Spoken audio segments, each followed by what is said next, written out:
Hello, it's Wednesday and we're back with another video. What are we doing today? So in this video, we're going to be discussing our favorite podcaster, or many people's favorite podcaster, Penwell, the Black Pen. And Recently, he found out about white people and them not listening to black people. But before we get into that, let's check out this clip first, and you tell me what you think. Where I've failed is I realize now it was a mistake.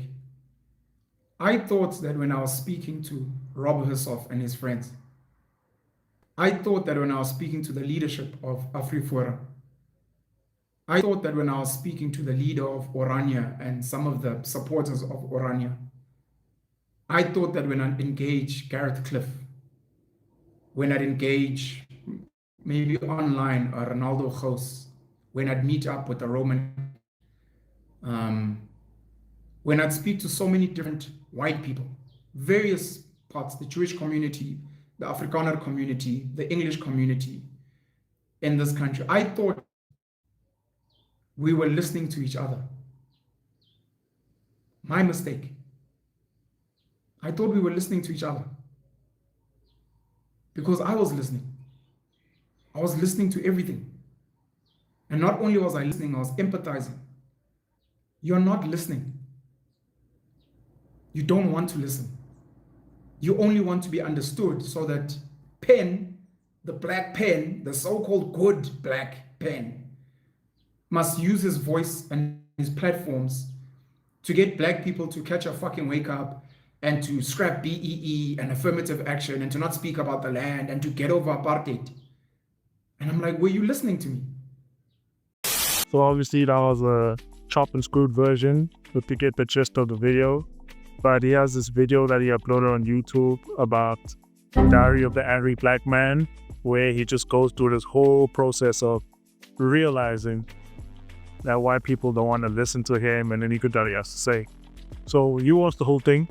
What were your thoughts on that? so, in all honesty, I do feel like one thing we need to understand is that he's not the only one who's come to this realization, right? Maybe a lot like himself, ones like himself, not only the clever blacks, but I feel like black people in general. Some a little bit more earlier than others. I hear him, like I really hear him as people who have, who've come from a background of, being around them, from schools to workplaces to whatever. But I don't know. I'm also like at a loss for words, for understanding at this point of like what's going on. So I found this video very interesting because what I like with Penuel is that a lot of us now, we grown up in the world and we figure things out and we're just trying to figure things out.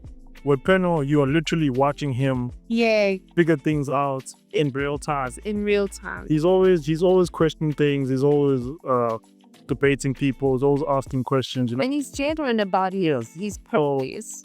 With Penuel, he's literally like figuring out all these things in real time. And with this video, it was like an eye-opener for him to say that, okay, no matter what I try, it doesn't seem like these people want to listen to my point of view or try to understand where I'm coming. He did it in the hopes of, okay, I hear you, now will you hear me? And try to understand me. And that's a sort of a betrayal because it's the same people going on these platforms and speaking, like they have no idea, like almost like those conversations never existed. They never took anything from them. They never understood anything from them. And some things that they say even shock you, like, I didn't even know you were there. The main issue of the video is that they don't want to empathize. And understand the black experience. So I tend to watch a lot of Ronaldo Gous' content to get different perspectives and see where white people are coming from with a lot of things. And even though the bias is strong there, the bias is very strong. You can see where is it being biased, how is it being biased. Even though all of that is there, I can watch him and say, I understand where you're coming from. That just that part, just to say, okay, I understand where you're coming from with this. So now, with that in mind, we can try to find a common ground and they move forward. But that's the problem. The common ground can only be found when it's genuine like that. Like there are those places where, like you say, you can understand where he's coming from. But then there's also blatant lies also that are put in there as well. To me, it's so funny how you have when you watch like pro-black people saying they want equality, and then when you watch Ronaldo hosts and white people as well, a lot of these white people on their podcast, they say they want equality. It's funny when you watch both of them and then you realize that they don't want the same thing here. Yeah, the same way. They don't want the same. No, it's not. They just don't want the same thing. So when Ronaldo host says he wants white people want equality, they want to be equal under the law. You know what's human rights? Human rights is that everybody is treated equal, right? We have 142 race-based laws in this country. We've got so many upliftment projects for people based on the color of their skin. No, it's not a question of wanting to feel superior. It's just a feeling of wanting to be equal. Equal. Not better than, not worse than, just equal, Tuli. Just equal. That is what white South Africans want in South Africa. So scrappy is quite graphical, actually. Absolutely. All that kind of stuff. But they just want to be equal under the law. And then when you hear a black person say they want equality, yeah, they want to be equal economically. In general, South Africans from all races who care about racial equality, I really think need to come together in this moment and make sure that the cause of the noble cause, the noble fight for racial equality and racial justice in South Africa is not pushed to the back burner. I'm not saying that every conversation has to be about race everywhere and at all times. I'm saying that we cannot lose the conversation about racial equality. We cannot lose it just because we want to talk about service delivery, which, by the way, has racial dimensions. We cannot lose it just because we want to talk about the economy, which, by the way, has racial dimensions. We can't lose it just because we want to talk about the stability of governance. We have to always be able to walk and chew gum at the same time. We have to keep questions of racial equality front and center. Not because they're economically useful or because they're useful from a policy or governance perspective, but because it's the right thing to do. When you realize these two things and you see a black person say, but we want to be equal to you guys, why don't you want this to happen? And then you see a white person say, but we want to be equal and it's 2025, how is this still happening? Yeah. It's like it's a mind fuck when you realize that we don't want the same thing. So let's say white people get what they want. Yeah. And we scrap all these race-based laws that they keep complaining about, and then now everybody's equal under the law, the way they want it to be. Yes. Will that change the country in any way? No. Will that change the social? For the worst. Will that change the social dynamic of this country? No, because it's going to enforce the things that we're running away from. And not like those things were not happening anyway. Yeah. Like where they'll employ their buddies, their families, only, and they don't even need to meet quotas anymore, and now they're not entitled to. There's nothing forcing them to do that. If you give them what they want, will that change anything? No, not really. It will enforce the status quo, which is what they want. Which is what they want. They still want the status quo to be the status quo. Yeah. And then on the black people's side, if you give the black people everything that they want, that will drastically change the country. Yeah. But will white people be happy about that? No, not really, because now the status quo not being enforced.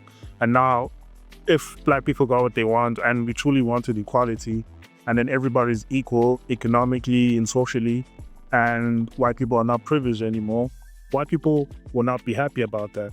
So now, when you have these two ideologies and these two people wanting to stay in the same place or want different things, Yeah. what must can happen? That's why there's the thoughts of segregation. That's why there's thoughts of two-state solution. Yeah. Yes. Because they don't see themselves existing like that. Because ultimately, That level of coexistence. They don't. ultimately the minority and the majority don't want the same thing here. So now people are starting to think along the lines of what can we actually do to segregate or to separate people so that those that want to live in this system live in that system, those that want to live in that system live in that system. So there's a lot of like complex things happening here, but my main takeaway from all of this is that right now we are currently heavily divided. Yeah. We don't want the same things, and we clearly not listening to each other.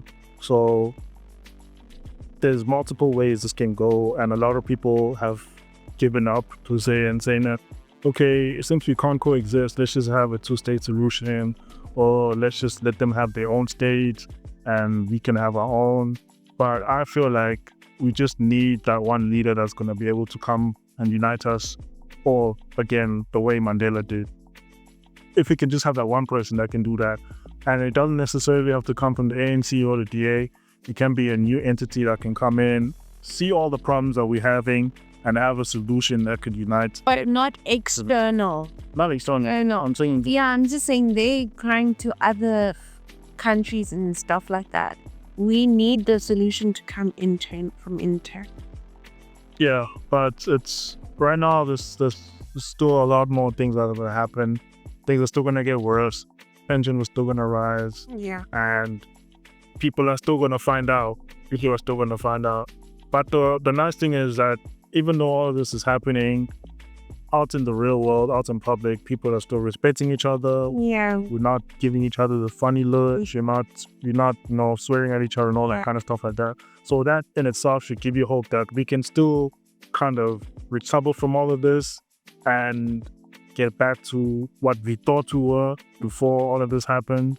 But until then, until we can get like a clear solution and a leader that can provide that solution for everybody, we're gonna still go through this pain of racial tensions and possibly America further interfering with our domestic affairs. Yeah.